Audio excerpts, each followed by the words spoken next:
Okay, so without further ado, we shall begin today's webinar. Good morning, everyone. I am Oimei from NTU Library Singapore, and I will be the MC for today's session. So thank you for coming to today's webinar, which is entitled Navigating Academic Publishing with AI, Content Preparation, Solutions and Dissemination by our collaborator Springer Nature. So before we begin, there's some housekeeping matters.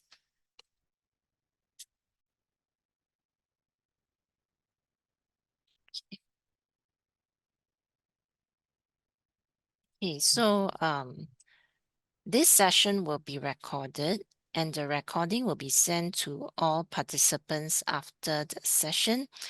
Do keep your microphones muted throughout the session to minimize background noise.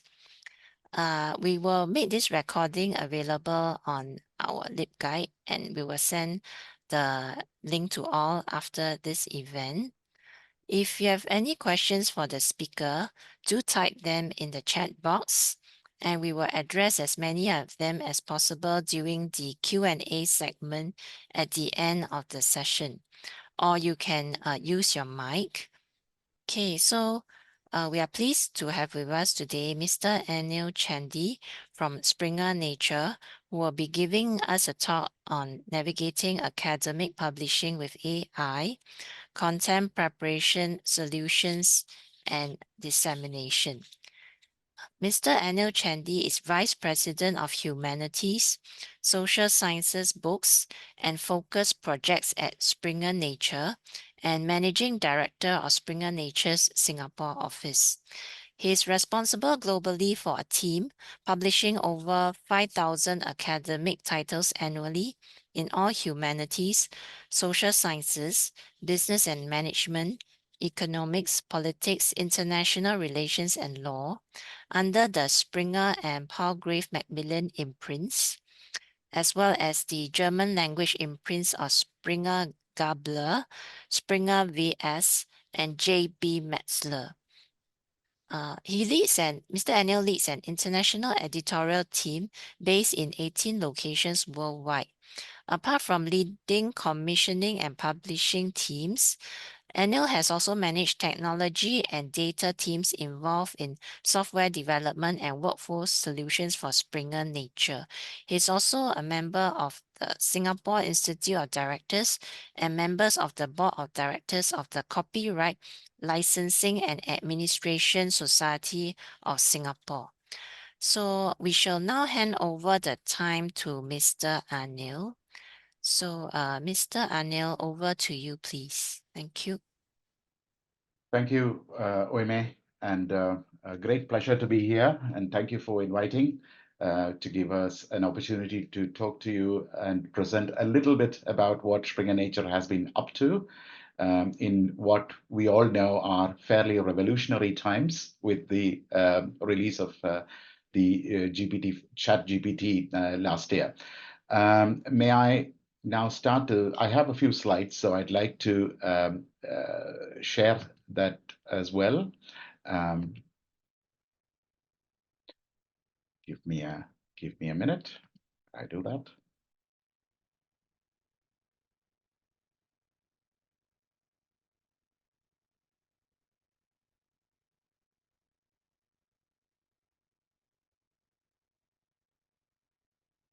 Yes, Mr. Anil, we can now see your slides. Yes, Yeah. and can it is also moving okay. All right. Yes, that's right. Okay. Yeah. Then thank you very much again, and good morning to everyone, and thank you for joining. The topic that I have been asked to speak on today is navigating academic publishing with artificial intelligence, perspectives on content preparation, solutions, and dissemination. I am here in the capacity representing Springer Nature as an academic publisher. Many of you would be users or readers of our content. Many of you are our authors as well. So Springer Nature probably doesn't need too much of an introduction to all of you. and you are quite familiar with the work that we have been doing, and you also interact quite closely with many of my colleagues or our teams across the world. In starting off, I wanted to give you a little bit of a peek behind the scenes, as also talk a little bit about the initiatives that Springer Nature has been doing. And I'm very proud to say that we have been a sort of we started experimenting with artificial intelligence or even algorithms, etc., quite some time ago. So we can be called a little bit early adopters in the academic publishing fraternity as an organization which was trying to experiment with AI and what it would mean for content creation, content dissemination, and content use. But then again, the technology that artificial intelligence and the capabilities that it has, you can see that every day, every week, every and at the shortest possible bit of time, the greatest advances are being made, and we are just seeing and living through that. So, which means that many of the technologies and the initiatives that I will be sharing with you today, these are undergoing changes even as we speak. And what we are able to show you at this time is basically the as-is status of many of these. In more generally, academic publishing is currently being dominated by conversations on generative AI. And this is true not just of Springer Nature, this is true of all our competitors, all of the other large companies working in this space, as also our academic authors, researchers, and of course, our readers and users. As an organization, we are, of course, very excited by the potential that this technology offers to serve our customers better and of course, to accelerate discovery. Alongside this immense opportunity that it undoubtedly presents, and I'm sure almost everyone attending the seminar has also had an opportunity to look into the capabilities of GPT or some other generative AI platform. One of the key attributes that academic publishers have to bring to their users, researchers like yourselves, is that we have to uphold the integrity, the quality, and trust in how we explore and adapt these emerging technologies to serve the research communities. So without further ado, I'll move into my presentation. So at Springer Nature, very briefly, we would like to say that we prioritize our user needs. And our users, we characterize them into different groups, depending on the type of interaction they have with us. So there are institutions, much like NTU or NUS, where there are the libraries as well as faculty and also students and researchers interact with us basically in the capacities of as customers of our content or as readers, users, or even as authors and editors for ourselves. Then there are individuals. These can refer to individual researchers or the general public sometimes who would like to discover more about, although we are a scientific publisher, there is a lot of traffic on our platform sometimes from the general public also who are interested in knowing more about specific topics. Sometimes scientific topics can capture the public imagination, and they would like to learn more about that. Then, of course, are our authors and editors, key stakeholders of ours who basically write our content, who review our content, who use our content as well. And then again, there are industry segments like pharmaceuticals or big engineering companies, etc., who are also contributing as well as using our content, much like the institutions like universities or other research organizations.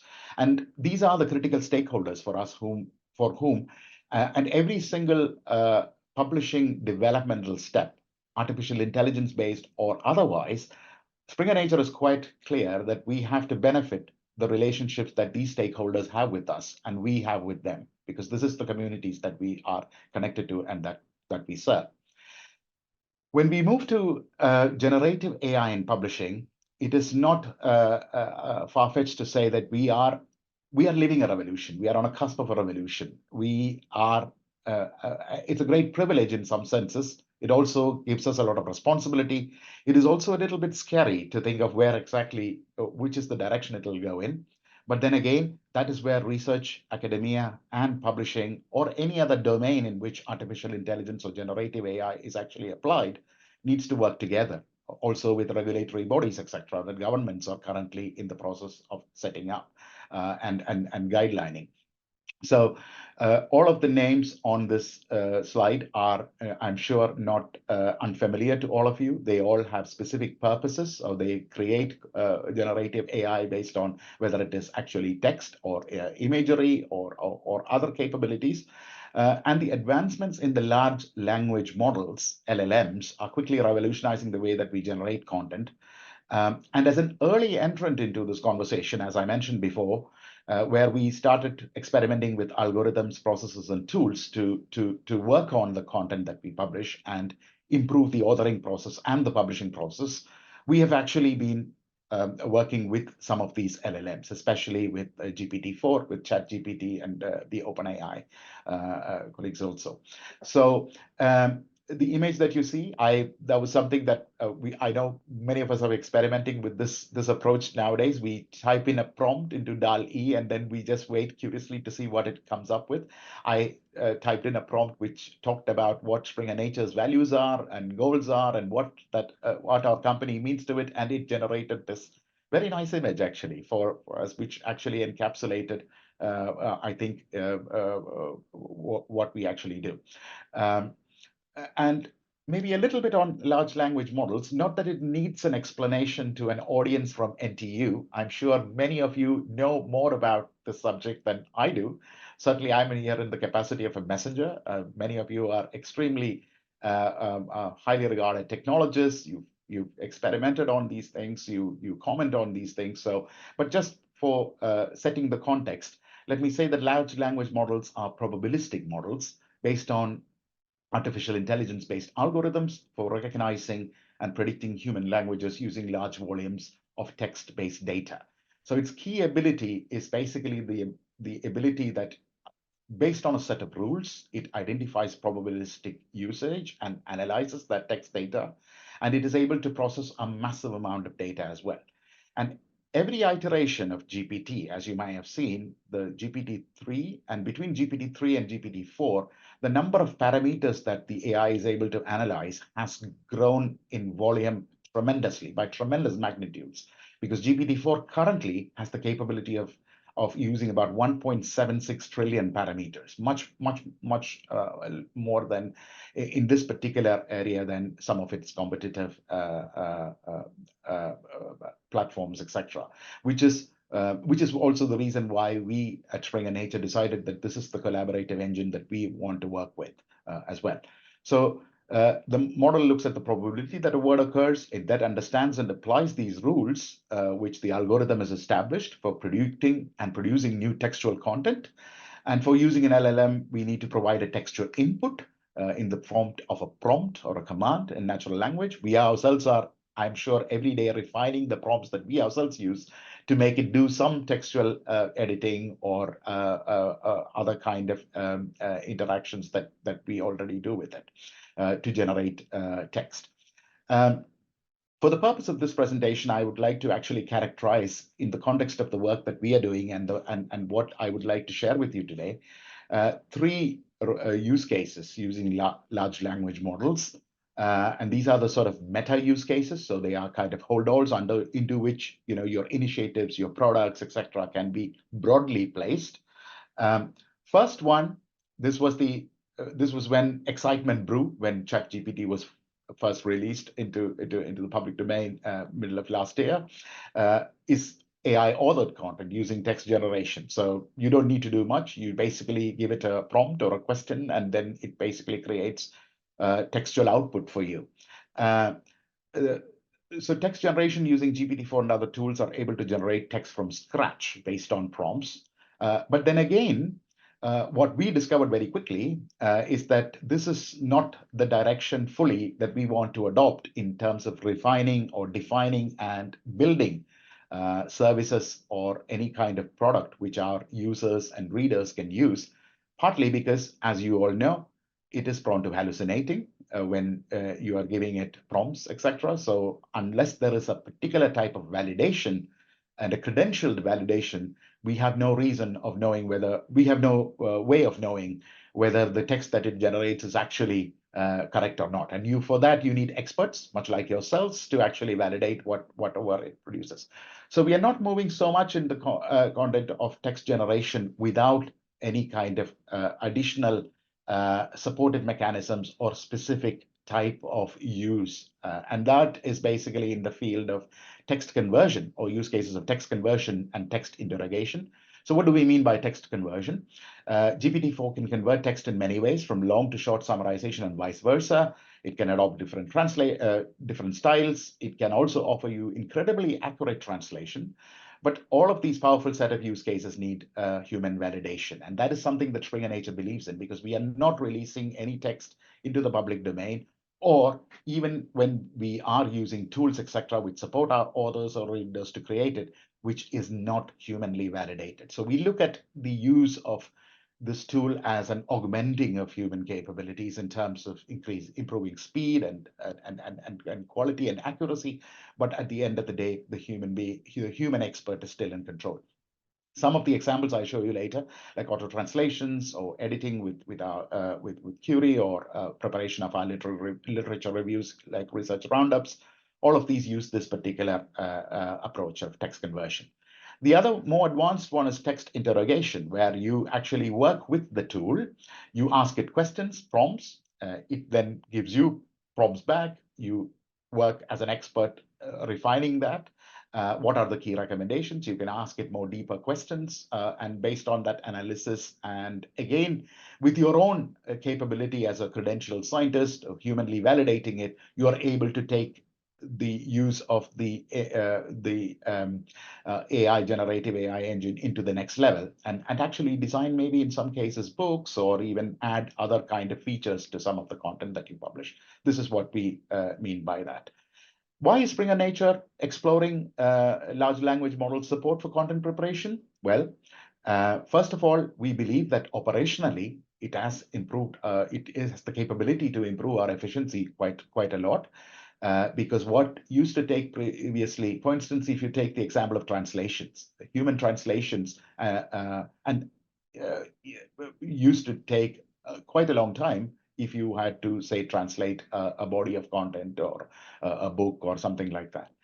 GPT-4 can do this at a much faster rate, but of course that requires human validation to accurately sign off that what it has actually created is something that we can actually use in public domains, which actually contributes to scholarship, before we release it. So we see its potential there.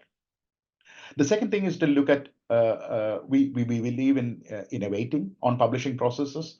The basic framework of publications have not changed much, but within that, the way we disseminate content, the way we create content, and how we work with it has obviously changed. And we need to keep in step with what our research communities are doing as well. And the norms that we work with are basically those that academia use, so as an academic publishing company. And so we want to explore more in terms of what that content innovation is.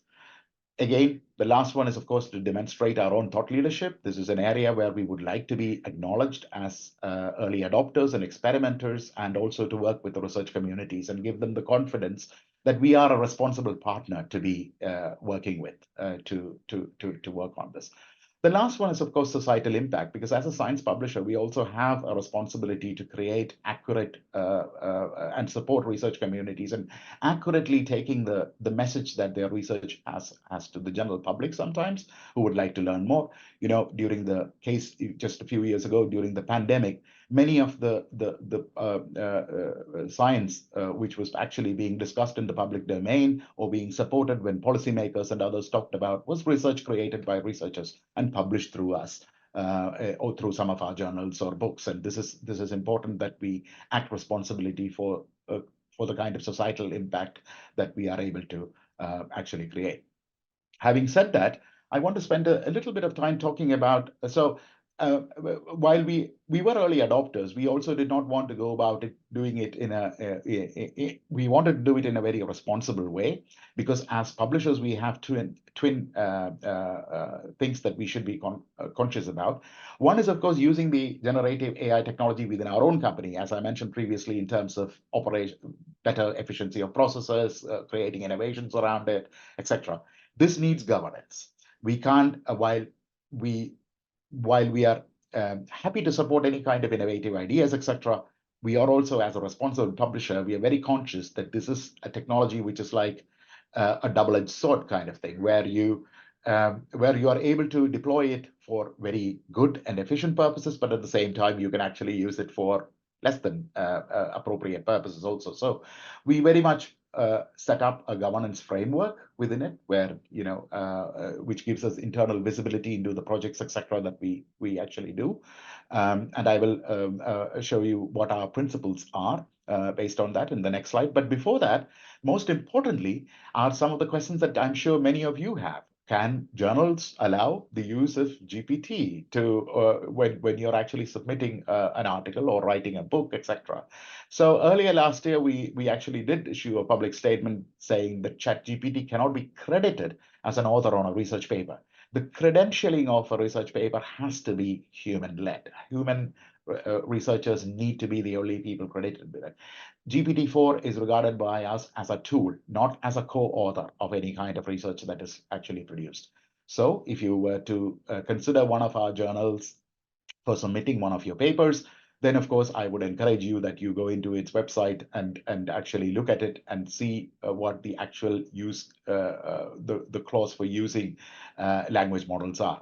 During this time, my colleagues tell me that many papers have been submitted where, with different types of authorships, etc. But I can tell you that we are not ready to credit GPT-4 as an author yet. We are, of course, open to it being used for by the authors for refining their content, and in terms of and refining it within the bounds that academia and institutions and our policy frameworks actually set. This is basically that is something that we need to be conscious of. For instance, our journal Nature stated that it doesn't GPT-4 doesn't meet the standard of authorship if it is actually credited as the sole author. The attribution of authorship, according to my colleague Magdalena Skipper, who's the editor-in-chief of Nature, is attribution of authorship carries with it the accountability for the work, which cannot be effectively applied to a large language model. So, but then again, so I would very much encourage all of you who are also authors and researchers to check on this before you actually submit it. Very briefly, back to the Springer Nature's AI governance framework. We've and you might have seen in the news that just I think yesterday or day before, the World Economic Forum, Singapore has released a 9-point guideline. Actually, Singapore leads the world in terms of releasing that 9-point guideline in terms of how we can use AI responsibly. There are multiple sort of aspects connected to it. I think the significant thing in terms of the Singapore Declaration is also about testing, about accuracy, about safety, but most importantly about using it for the public good. We take it very responsibly within Springer Nature also. So we have this 5-point governance framework where we talk about it in terms of dignity, respect, and minimizing harms, fairness and equity, transparency, accountability, and of course you have to keep to all the data privacy and data governance frameworks that we need to actually be operating in. Let me use that context to move now to some of the actual use cases that I mentioned very briefly earlier. The picture that you see here is an old book, I would say old book, one of the earliest books that we published on the topic of artificial intelligence. It's exactly 30 years ago that we published Ian Pratt's Artificial Intelligence, still a good primer to actually, for non-experts without any background in AI, to go into and understand what that field is about. Let me start with the use case of how translation and editing of books works. So the key thing, and I know that there was a mention of democratizing how researchers all around the world are able to publish and use some of these tools for making their or disseminating their content or making their content reach more of an audience. So at Springer Nature, we started experimenting with what is called auto translation. and this is a free service to all our non-native English-speaking authors, quite early. I mean, we've now had this mature side of workflow and approach for about 3 years. So it could be that the manuscript could be written in a specific in another language, and I think at this time, most of our language that we are working on is basically from German language or from Portuguese, or I think we have also tested, I think, one in the Chinese language. If they prefer to use it in their mother tongue, and there's a possibility of using the auto translation engine to translate it into English language, which is the language that we primarily publish in.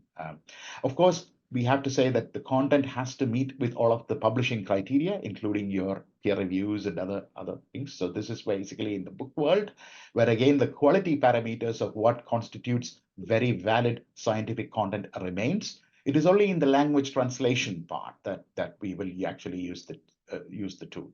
So what are the immediate problems that it solves? It allows authors to translate their work quickly. I mentioned earlier that traditionally translations used to take a long time and could only be done by experts, but with this can be much faster. It is more economical as well, and of course, as a result, time and cost saving for authors and editors. As researchers, and as students and scholars, your primary objective is to spend most of your time actually doing the research that leads to great discoveries, and not to spend so much of time actually preparing the content for publication and messaging to the community. You need to do that, but that should not be like it is now taking up a lion's share of your time. And that is why we are one of the key motives behind our releasing these kind of tools. Currently, about 200 authors have already used the service. And the images that you see there are translations of books that we did from either from German language or from Japanese, etc., to English language when we published it. The other use case that we have is basically transcriptions. So here you might have a video file or an audio file which needs to be turned into text. Increasingly, of course, we are able to, scientific information, scholarship nowadays is not just text-based. It can be through lectures or group discussions or panels or research conferences, etc., or interviews and podcasts. So all of these things also sometimes require, however, to be cited and to be reused and repurposed. There is a possibility that this needs to be converted to text. GPT-4 and its and tools such as this gives us a lot of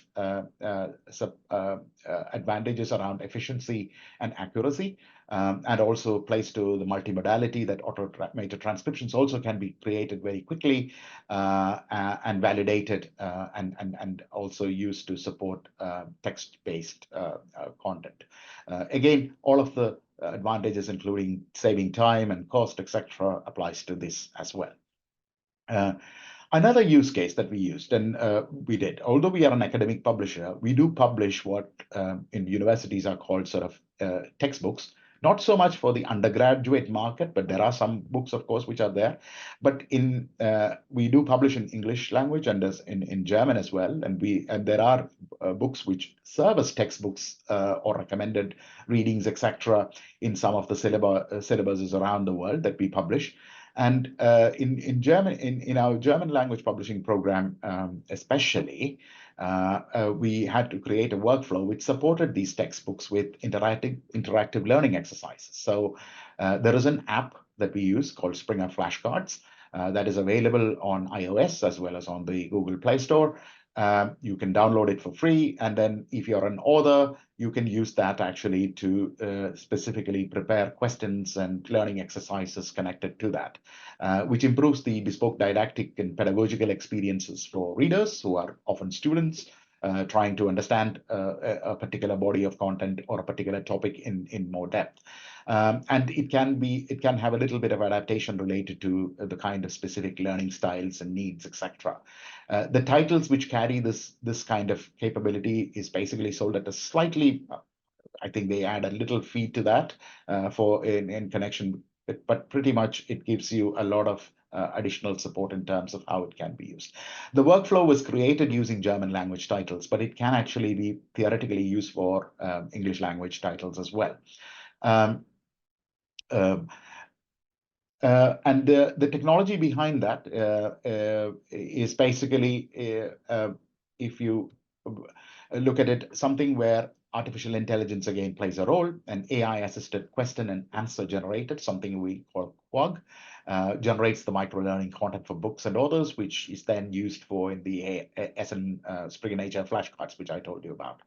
The methodology is using the capabilities of GPT-4, and also because it's pedagogical in nature, it uses also Bloom's taxonomy of remembering, understanding, applying, analyzing, evaluating, and creating to prepare these questions. And we are of the hope.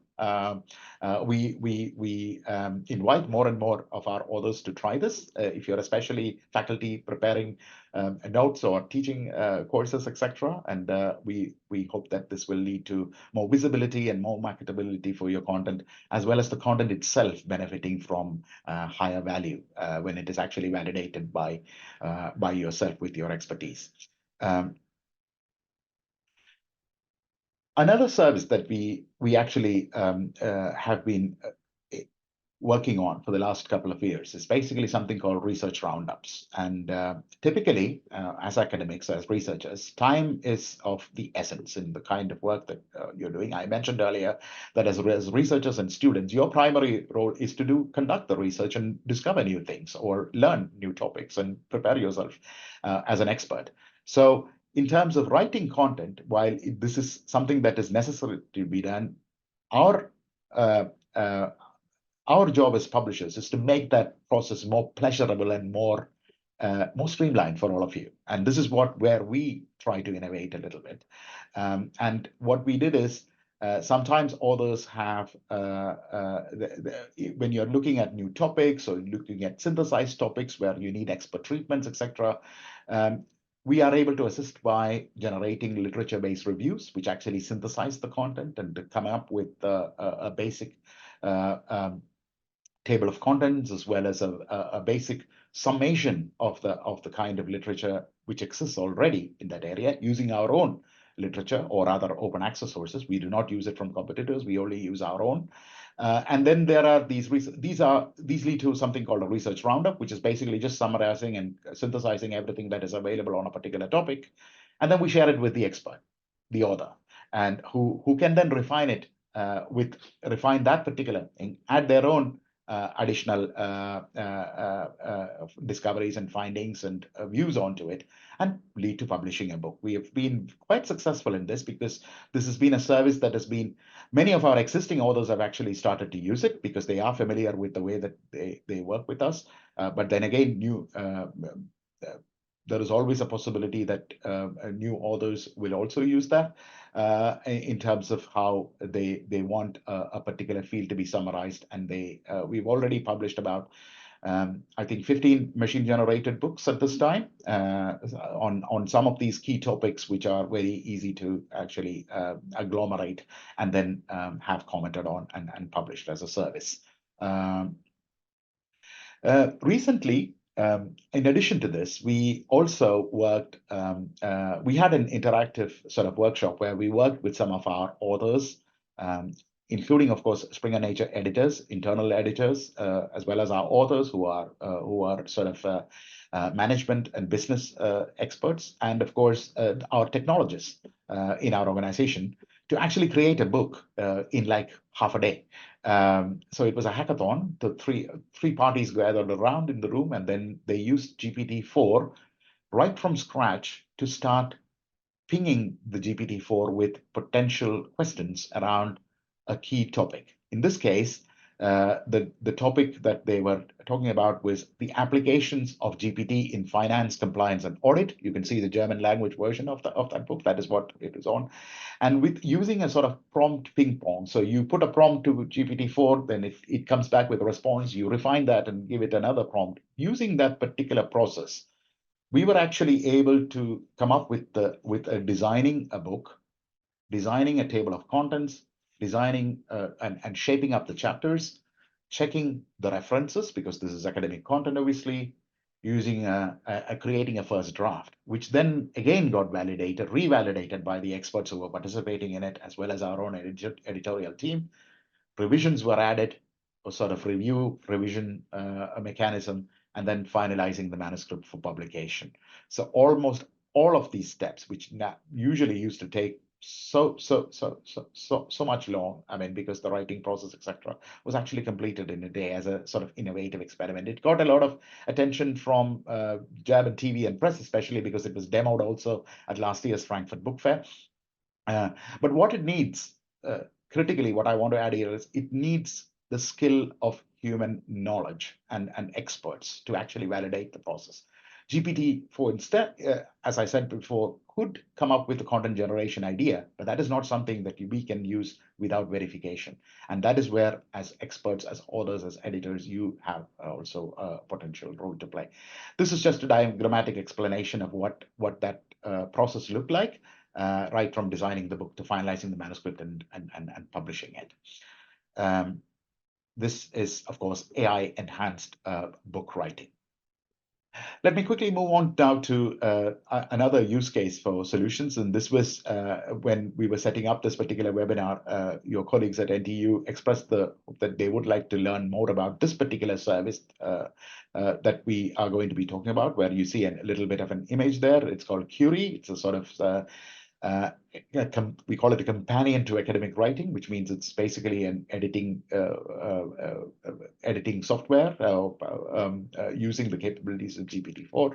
I'll talk a little bit about it in the following slides. So what I wanted to say is also that artificial intelligence-based solutions were already playing a role in the publishing process these past few years. Of course, whether it's in terms of, if you're looking at articles submitted, we definitely have used it for metadata extraction, etc., in terms of supporting the robustness of the research, whether it's in terms of data, or whether it's in terms of how it can be made accessible, etc., easily. We use it sometimes to check image integrity. And recently we acquired a part of a company called Slimmer AI in the Netherlands, which actually has been sort of collaborating with us since 2015. And they are experts in terms of tailor-making products which actually are able to validate some of these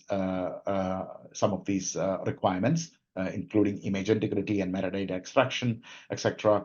The other thing that, as you know, publishers have to be always one step ahead of the game is basically in terms of finding academics, experts such as yourself as reviewers. There is always a dearth of great reviewers, as you know, but then we cannot also publish any of the content that we do currently without that peer review process being done and fulfilled to the expectations and the norms that academia expects us to do.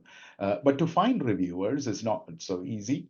I mean, of course, you have many academics that you work with, but there are capabilities that artificial intelligence is able to do in terms of comparing the funding levels of certain things, or who are the key scientists experimenting in a certain area, etc., to fine-tune and streamline that particular reviewer finding mechanism and offer you suggestions around what can be done, who can be the right experts to send a particular piece of content to write on. And of course, transfer recommendations. If you submit to journal A, sometimes it might not, your article may or may not be a right fit for it. You might get some peer review recommendations which says maybe you should consider this. You may also not get that, but AI is able to give you suggestions around which are the other journals that you could actually aim that article at, which might be a better fit as well for this. But then again, another use case where I think it has been getting a lot of additional feedback, not all of it so much positive sometimes, because this is where there are bad actors involved in, like in all domains, there are bad actors at work. Unfortunately, in academic publishing also, you've heard of paper mills and authorships for sale and things like that, which has affected some of the publishers, but where AI-generated text, which often is nonsensical, is actually submitted as part of articles, which passes then review processes, etc., in some way, and gets published. Retractions happen, and it is not good for any of the stakeholders involved in that as well. Now, to identify AI-written text, OpenAI itself has generated a sort of launched a classifier. However, when we were using it, we discovered that some of it actually doesn't work 100%. It even labeled human written text as AI generated sometimes, because I think that is essentially because generative AI does use human text as the basis. So the reliability was something that we had to improve. Um, So in this regard, especially given that this is such a hot topic where there are many actors acting against the interests of the research community and academia in general, and because there is so much contingent on the reputation of us as publishers and as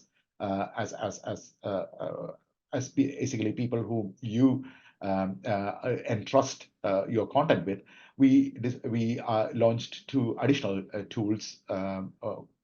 One is called Gepetto, which is a nonsense text detector, which is basically looks at the probability of artificial intelligence generated nonsensical content appearing in the text. The higher the probability, it checks it paragraph by paragraph for text. And if it is there, then it attributes it a score. All of this is invisible to the author. It is all for internal use. And then based on that, you can actually identify whether that is something which was used or not. The other tool is called SciDetect for detecting generated papers themselves, because this is something that was also happening using tools such as SciGen or MathGen or FistGen, amongst others. The SciDetect model, etc., which was originally generated papers, with Cyril Laber and others built it, was using Slimmer AI. So we have put this functionality also into the development to actually detect this kind of AI-generated papers as well. Supporting research integrity is critical, and I think artificial intelligence. So it's in some cases LLM versus LLM, which is also that little bit in that image that you see there. You need the capability of an LLM to detect what an LLM has done. Yeah, and so that's where that is. Back to Curie. I do not have a great deal of information about this in terms of a demo or something like that, but what I can tell you is a little bit about what it is. So Curie is an AI-powered writing assistant for academic authors in the research community, which we launched. It used to be called, maybe some of you have already used it because it is available on our website, etc. Because we work with what is called a company which now part of Springer Nature called AJE Digital, which provides instant and high quality language editing to research manuscripts as well as automated translation in several languages. Curie is the new sort of rebranded and with more capabilities using GPT-4's capabilities. It has been refined to a higher degree. It's specifically trained on academic literature, unlike other models. So spanning about 447 plus areas of study, more than 2,000 field specific topics, and over 1 million edits on papers. Edits which have actually been performed in all the editing databases that we have actually performed for papers have been included into it to train the algorithm or to train the language model. And this includes even from top leading nature journals also. And as you can see on the image on your screen, we have had very wide adoption because it is actually offered free as a free service to someone who has to work with it. You upload a paper, and you can use Curie's capabilities before you actually do the submission to a Springer Nature journal, and then you can use that service particularly for free. You can also use it for just the service, but then again, of course, it will work then on a sort of freemium model where there might be a nominal charge, etc. But in terms of submitting it to a Springer Nature journal, I think this is fully a free service for our authors. Very briefly, this is how it works. So you have the manuscript, you upload the document for editing into Curie. On an average time of less than 2 minutes, it's actually edited. You get a sort of edited version with suggestions and recommendations, which you can review as an author in terms of using track changes. You can upload the revised version, and then that can be submitted to a journal or shared with your faculty advisor, etc. if you're using it for preparing a paper which you're not planning to submit. Yeah, so this is broadly how it works, and this is also has had a great deal of uptake. In the final version that I will share with you this particular presentation, I will also add a link to a very helpful manuscript guideline presentation which our team in China prepared for colleagues or authors and researchers who are writing in Chinese, because as you saw from the previous slide, There is uptake of Curie all around the world, but significantly the biggest bubble that you see is from China, which has also got a very high output, and it has been a very it has seen very high demand from there, and so that it allows academic authors to refine the language of articles that they submit. Springer Nature believes that the restriction on your language should not be a barrier to your submitting your a very highly relevant and validated piece of scientific research and letting the world know about your discovery or the finding. This is something we believe in. This is just a tool that supports that idea, and that burden should be lessened, and that is also part of the democratization framework that we speak about. Very quickly, in terms of content dissemination, this is also an area where we are gaining a lot of, where we are actually working on quite a lot of, sparing a lot of efforts because disseminating it through our platforms, Springer Link or nature.com, etc. This needs to also be supported. Discovery has to be augmented by AI going forward, because previously, of course, we used search engines to determine a content or find the relevant piece of content. We go into otherwise databases, etc. To discover exactly what is the scientific information there. But I think a lot of these capabilities going forward will get integrated into our platform so that they are able to throw up. They're able to also intuitively understand where the researcher is heading on their research journey and the kind of discovery that they are looking for, or the kind of content that they are searching for. And this is something that we believe they will, that capabilities on our platforms will be enhanced as we go forward. So there are always researchers who are experimenting with new AI-driven products. There are also issues around trust, especially with generative AI, what you get. Some institutions explicitly are not advising not to use it, because that was at the beginning when ChatGPT, etc., was launched. Thankfully, NTU has a position which is more flexible in terms of its authors and researchers and students using some of these tools for their discovery and for their learning. However, I would say that go to your university's website and check on what exactly is the guideline and the policy. While it is more flexible because NTU as an institution encourages innovation, you should still do it exactly according to what the university actually is advising to you to do. We believe that discovery experiences will therefore be quite enhanced. I think all of the publishers, including our competitors, are experimenting with this to make that content discoverable on our platforms or on any of the tools that you use in a more seamless way. We are not thinking so much of the commercial models around it, but in terms of enhancing the US and the experience, and this will be a key attribute going forward also for us. So I talked a little bit about the tools, the initiatives, the innovation, what is driving us to do that. But also as a publisher, we publish a lot of books and journals and other content on artificial intelligence. And we are proud to say that we don't only publish artificial intelligence related content only in computer science or in the engineering or mathematical field. We do it quite explanatorily. This is a quote that I very much admired and liked, because it was actually quite ahead of its time, 2 years at least before ChatGPT actually came. One of your own philosophers who actually said this: we now need to consider whether and how to treat advanced AI beings as ethical beings before we decide what to do with them in other ways. From Lee Chen Yang.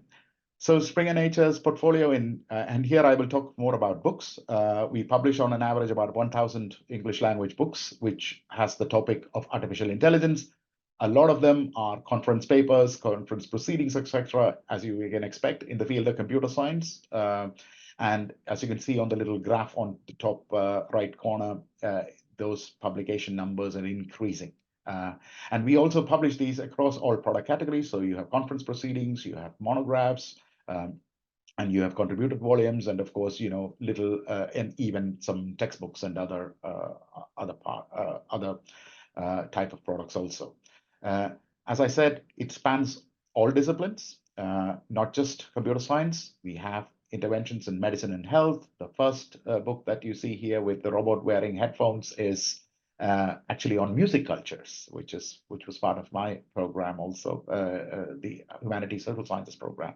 But every single topic now is affected by the developments that you see in artificial intelligence every day, whether it's psychology or finance or philosophy, as you have seen. It's great that we are able to combine all of this, and as researchers, you're thinking about which directions all of this is going to go in.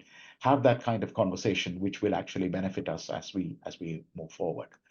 Authorship on AI is also quite global, but as you can see here, USA, India, China, and the UK have more stuff. Most of the editors contributing artificial intelligence related topics to us. And when you're looking at conferences, etc., and in the English language, also the USA ranks first, China closely following. And I'm proud to say about institutions which includes multiple contributors writing on artificial intelligence. Tsinghua in China is number one, but NTU is up there as well in terms of other institutions. So this is basically what I wanted to share with you today. I will stop here, ending with a quote which my colleague, the Chief Publishing Officer of Springer Nature, Harsh Jagdishan, said that generative AI, we experimented quite a lot with it in the last years and last year again, summarizing and translating, but it will go into becoming more products and services for the benefits of researchers and the academic community in general. This is where I would like to stop. Thank you so much. Thank you, Mr. Anil, for the very interesting talk. Okay, so now it's time for the Q&A session. Okay, sorry. Now it's time for the Q&A session. I think we already have some questions in the chat. Just hold on while I retrieve the chat.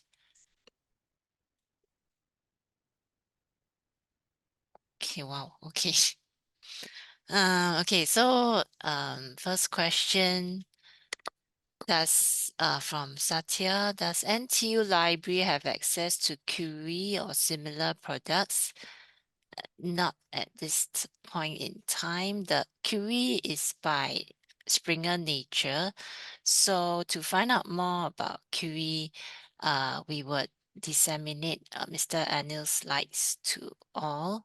So if you have more questions, feel free to contact Springer Nature, or you can pass the questions to us and we would hand it over to Mr. Anil. Yeah.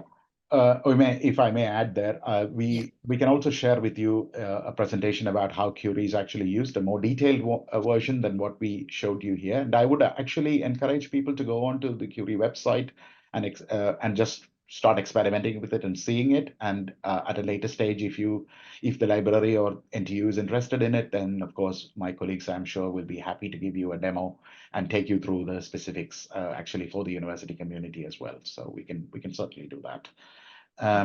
Yeah. Okay, thank you, Mr. Anil. So, well, quite a number of questions.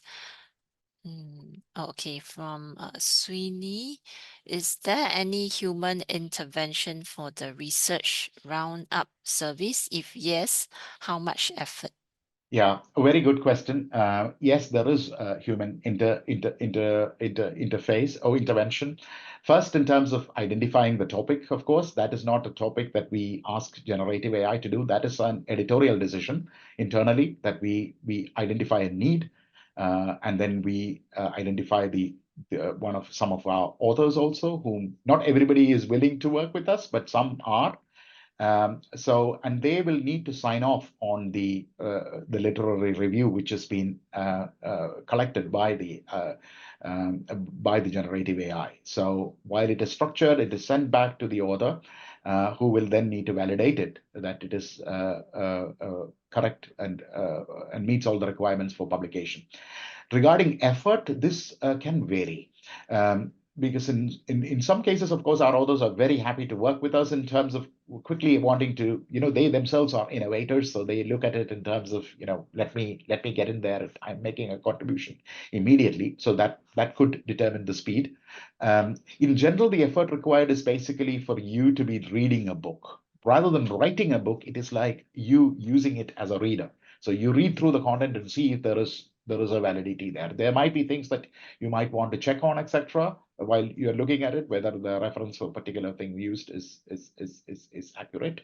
But other than that, it mostly is as an academic reading a collection of, because the book is already made for you to read through and validate. So that is how it works. It can also vary a little bit by subject areas, because sometimes you notice that for straight cut scientific subjects, it's probably a more accurate way of representing it, while more complex kind of descriptive texts, such as in the area of philosophy, where things can have multiple meanings, etc., words can have multiple meanings, sometimes you need that input as well. And so that is the variance. But in general, rather than think about it as the more effort, less effort is required, because if you have to think about it as reading and correcting a book rather than, say, writing one from scratch. Yeah.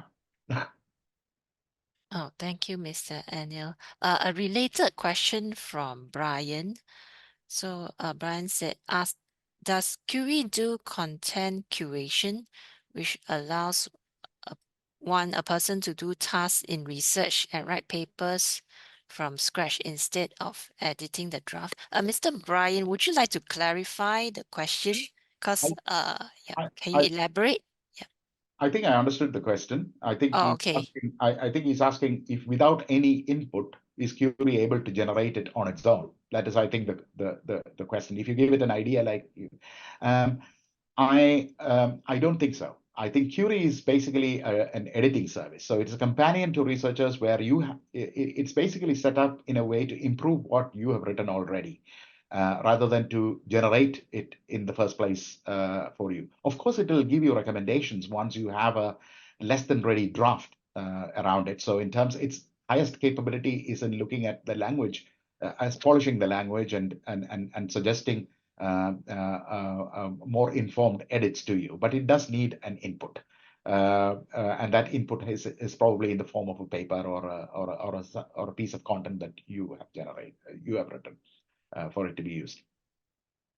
Okay, thank you. I want two other questions. So from Pat C, just to clarify, do guidelines for use of LLM, including ChatGPT, vary among journals under Springer Nature? Should authors check individual journal guidelines, or there's just one general guideline applying across all journals? Yeah, this is again a very good question. I would strongly encourage you to look at the journal website before submitting or working with or submitting your paper. There is some variance. Basically, the nature journals have a specific policy because around it. Fundamentally, in principle, it does not vary. As I said before, ChatGPT cannot be credited as an author. Neither will any journal accept a paper which is entirely generative AI authored. So even if you put a human being's name to it, so that is where the LLM research integrity checks, etc., will come in. So, but what it does acknowledge, many other journals do acknowledge, is that we cannot we welcome the fact that authors or researchers will use the capabilities of GPT to refine their content, to make it better, to make it pass the language checks, or things like that. So in terms of augmenting your scholarship, in terms of the kind of technical stuff that is required, in terms of creating the right message in the paper, these are things that we will obviously allow, but the specific policy around it is always in the journal's website. So it's not that you just take an idea, send it to GPT-4 and say, generate an article on it. It might do that, but that is something that we will, yeah, that is not allowed. But in terms of supporting it for specific tasks, etc., each journal has a more inclusive policy around it. Much like what I think I can see that there is some commonality between the way that the NTU guidelining is there and what most of our other journals are also, because we do acknowledge that it will be used for various purposes. Strongly encourage that you look at the website also, because this is very much an evolving area, and regulations can change as we speak, because we ourselves are discovering things as we go along. So please do check. Okay, one last question from Lina.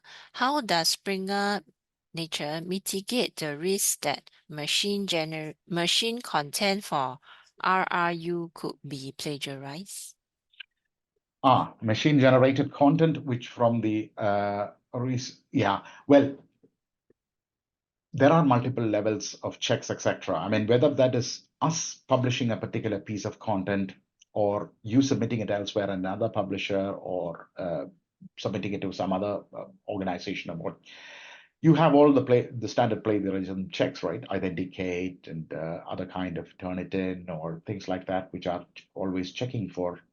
So these things have not been stopped. Instead, they have actually been added to looking for these kind of content from, say, certain bad actors, which might be reusing content without the right referencing and attribution. I also mentioned that again, at least in the journal world, where we are looking at primary research and large language model capabilities are already being implemented along with all the standard plagiarism checks, etc., to guard against this happening. In the specific case of research roundups, we ourselves guard against it a little bit because, when you're using generative AI to summarize content, we know that this is not a fully refined process yet also. The generative AI itself can pick things out of even our own content, although we are using our own copyrighted content or something in the open access domain and not taking anybody else's copyright, still it could be a plagiarizer potentially if we are not careful. So we do subject the content which comes out of the research roundup into the authenticate checking also, so that we can actually see if there is any plagiarized parts or lifting without attribution some parts from some of the content that the generative AI is using to create it. This is because this is, I think, an additional service that we have to do, and to be fair to our authors who will work on these projects later to validate them, I think this is only fair that we do that. So this is part of the workflow. And I hope that answers your question. It's a good one. Okay, thank you, Mr. Anil, for the very interesting presentation. And thank you, audience, for the interesting questions as well. It is now 11:03. So I think we shall have to end the session now. So we will appreciate everyone if you could give us some feedback on today's webinar. Let me just share my screen. So we have keyed in the URL for the feedback form inside the chat. At the same time, you may also want to use your phone to scan the QR. So thanks everyone for attending today's webinar, and thanks to Springer Nature, our collaborators, for the interesting sharing. So thank you all and have a good day ahead. Thank you and goodbye. Thank you very much. Thank you.